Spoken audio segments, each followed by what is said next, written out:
আজি ৰাতিপুৱা উঠিয়ে ভাবিলোঁ ডিউটিত যাম যিহেতু মোৰ বাইকখন তাইকে চাফা কৰিব দিওঁ। এইখিনি মুচি দিয়ে গুড। আৰু ডিউটিত যোৱাৰ সময়ত বাটতে কেইটামান ভাইটিক লগ পোৱাৰ পিছত এনেকৈ ধেমালি কৰি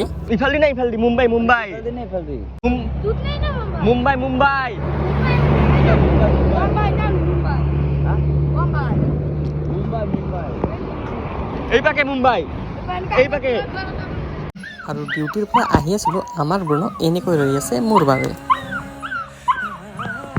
আৰু এইটো পৰম্পৰা আমাৰ ইয়াতে বহুত আগৰ পৰাই চলি আছে। এনেকৈ সকলোৱে ধুনীয়াকৈ মিলিজুলি নাম গাই যিখিনি পইচা উঠে সেইখিনিৰে ৰাতিৰ সাঁজ খায়। আৰু তাই আজি কৈ আছে যে আজিৰ ভাতখিনি আমি এনেকৈ বাহিৰতে বহি খাওঁ। বাৰু এতিয়া আমি এনেকৈয়ে ধুনীয়াকৈ বাহিৰত ভাতখিনি খাই লওঁ আৰু আপোনালোকক নেক্সট এটা ভিডিঅ'ত লগ পাই আছোঁ। আজিৰ বাবে এইখিনিয়ে, বাই বাই।